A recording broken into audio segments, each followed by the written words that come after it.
We're in trances, going off to different places, different planets. Watch your aura pass me by, losing balance. What if we run out of time and second chances? Empty-handed. You like the fast life, you like to drive and get down and dirty, act like the bad guy. You want some love, be like when you feel like calling at midnight. You got the best of me. Hey guys, welcome back to the channel. I'm with Siki. Okay, I know everything looks crazy, but trust me, you're really going to enjoy what we're doing today. What we have going on is a 3-light setup, and as you can see, we have a floating prop right here. I'll talk more about that a little later, but for now, let me run you through what's going on set. So I'm shooting with my Canon R5, if one is going to focus. I'm on 1/200 on the shutter speed, f5.6 and ISO 160. Orange cable goes straight into my laptop so that when I shoot, the images come up there and I have a bigger, real estate to review, adjust, make corrections, whatever. I have a better view of what's going on. For the lighting, I have my main light, which is the Flashpoint 600 BM, and I'm modifying that with my 35-degree deep focus reflector.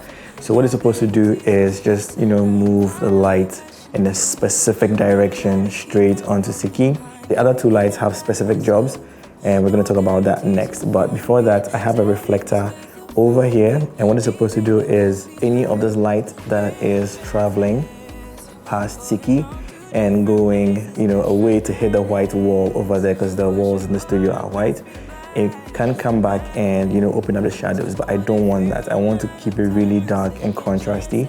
So I have the black side of my reflector so that we're just bouncing back black light, or just preventing white light or reflected light from opening up the shadows. I want to create like a very moody portrait. All right. Then in the back, which is my second light, this is an edge light, and in there is my Flashpoint 400 Pro. And I don't have the diffusion sock on it. I've actually just, squeezed it into this corner because I just want this light to be a little bit harder. I don't want it to be soft, and I just want that light to be edging out Siki right over here. And I want it to have a bit of specularity. So taking away that fabric just makes this light a little bit harder. Then in the back over here, I added a third light. I'm actually going to repurpose this light when we are done, and that is the reason why I'm even shooting on a tripod in the first place, because I want the camera to stay the same, and the reason why I want it to stay the same is because of the position of this crown. So right now, I don't have any light that is targeting the crown. So what I'll do is, after I get the shot of Siki the way I want it to be, I will just move that light from the back over here, which is this light right there. And I will just trigger that, bringing it very close to the crown so that we have very nice harsh light just for the crown, if that makes sense. Everything will come together. It means that we're going to do a little bit of Photoshop work, so you can stay tuned for that. I'll test the lights one by one so you guys see exactly what is happening. The first thing I'm going to do is show you guys exactly how the exposure looks. So I've turned off my trigger, and I'll just take a quick test shot, and you can see that it is pitch black. There's nothing happening. This is going to give us the chance to use our lights to shape, and craft the image the way that we want. So what I'm going to start off with is going to be my backlight. I always start with the light that I feel is going to do the least job, so you can see exactly where it is. Because if you have these other overpowering lights on and you're trying to figure out or balance that one, you won't see it because it's being overshadowed by these lights. So always start with the weakest light, see exactly where it is, be happy with the position, and then you can change it afterwards. All right. Okay, so taking my first test shot. Now that the light has fired, you can see that we can begin to see the crown just a tiny bit, a little bit of an edge light on here. If I want to go a little bit more, I can just increase the power. But I don't want that light to be very, very, pronounced in the shot. So something like this, now you can see that we have a clear definition on here, which is fine. I'll keep it here. Now I'm going to turn on my second light, again, starting with the second weakest. I'll take a shot right now.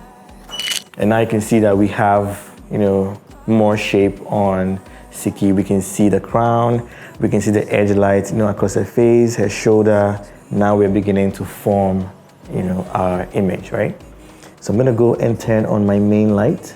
And when I take a shot, this is what we have. You can see that now Siki is visible in our shot. We have a lot of drama going on because of the deep shadows on the side. That is what I want. So I'm keeping this exactly as it is. The only thing I will change is where she's facing. I may just ask her to face a little bit more from the direction of the light. So Siki, just look that way. And when I take a shot, now you can see that we have better illumination on her face, and this is exactly what we're looking for. One thing I forgot to mention is that I'm adding a black pro mist filter to my lens, and what it's supposed to do is just take the sharpness, that digital sharpness off the image, because when I'm creating these artistic portraits, I'm always taking away the sharpness, adding noise, but this is supposed to take away the sharpness like in camera. This is what it looks like. They have different strengths. So this is Black Pro Mist 1/4. In case you're interested, I'm going to leave a link down below. You can check it out. I got this for my 50mm lens. So I'm just going to screw that onto the front. And then I'm just going to add my hood. All right, so I wanted to keep this crown in this particular orientation. There was another way of, you know, floating the crown that would involve me throwing it and, you know, just trying to make sure that I get it in shot. But that would mean that the variations are going to be a lot, and I didn't really want to have so many variations of the crown. So I rather decided to clamp it down so I can, you know, figure out the position or the orientation that I want and then keep it set, so that, again, like I said, we're going to relight for the crown. If I was flipping it, I would not be able to do that easily. But now that we've clamped this down and it's staying in one place and I'm shooting on a tripod, I can easily dedicate a light to light that up. So that is why I'm clamping it down. All right, so now that we have this going on, now it's time to work with Siki to get an image that we love. Remember, this is going to be done in 2 sets. The first thing I want to do is just make sure that I have a shot of Siki the way I want it to be. And I'm going to move that backlight and then bring it to the front so I can, you know, throw light onto the crown. So there is going to be Photoshop work. Stay tuned for that. Okay, Siki, we're ready. Again, because the light is coming from here, let's start with you looking in that direction.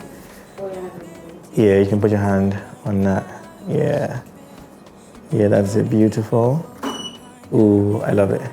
But I feel like your neck is, yeah. So maybe you can just lean and add a little, you know, tilt in your shoulder. Yeah. Ooh, yeah, that's it, perfect. Yes. We're in trances, going all to different places, different planets. Watch your aura pass me by, losing balance. What if we run out of time and second chances? Empty-handed.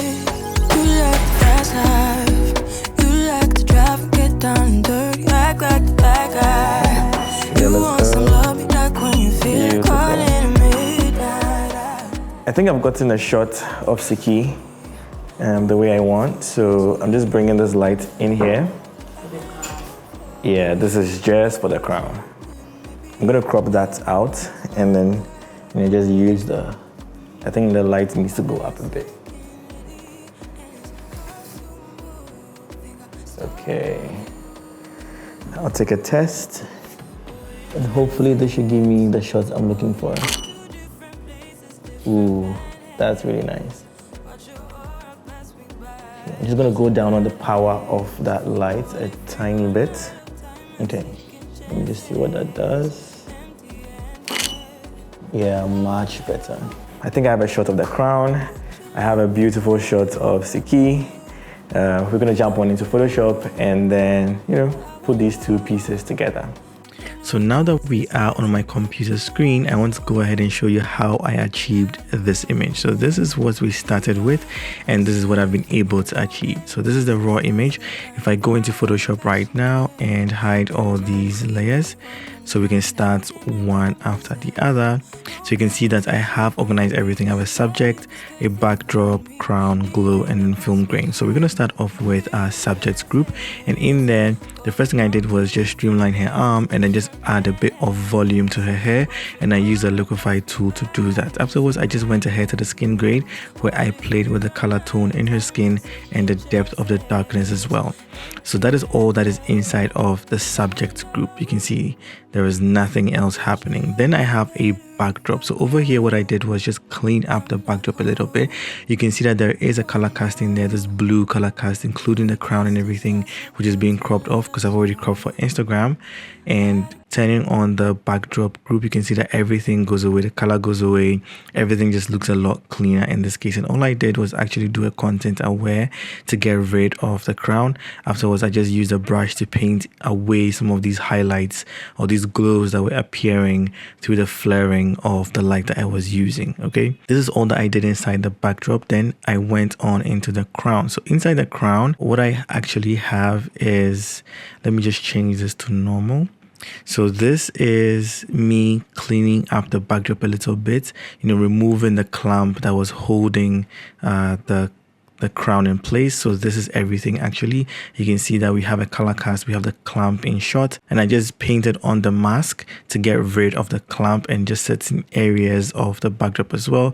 And then what I did next was just change the blending mode to screen. You can see it doesn't really make so much of a difference, but what is going to happen now is that I can now darken these areas a lot more, and what that's going to do is just get rid of those. So by darkening them, you can see inside the curves adjustment that I have moved the shadows in a bit. So by moving it in this way, I get rid of anything that is not pitch black, and I'm just making all of those things darker. So you can see that this just gets all that little haze away from the crown. I didn't have to manually do it. So in the beginning, this is the curve adjustment that I created, and what I did was I just moved this black point in till I got rid of all of that color cast in there.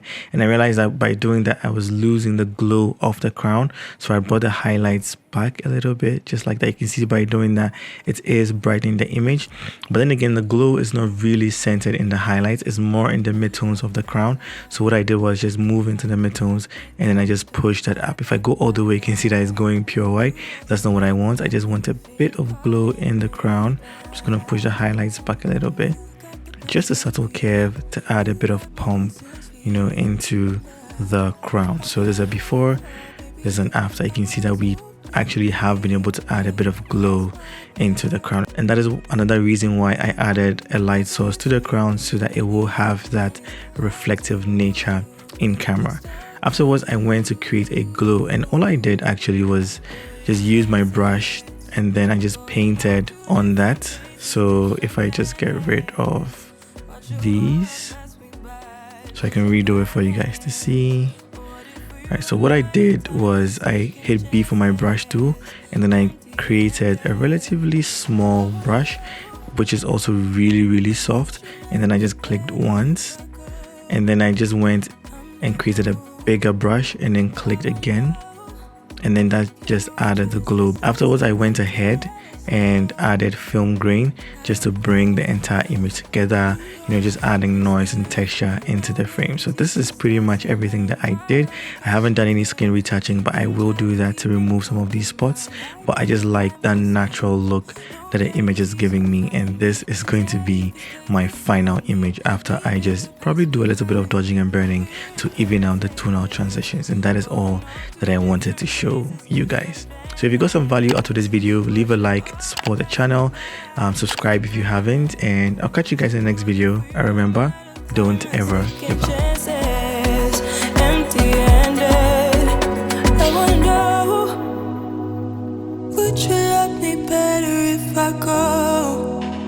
I'm not home. I wanna know, can we trust the stars about to let us know?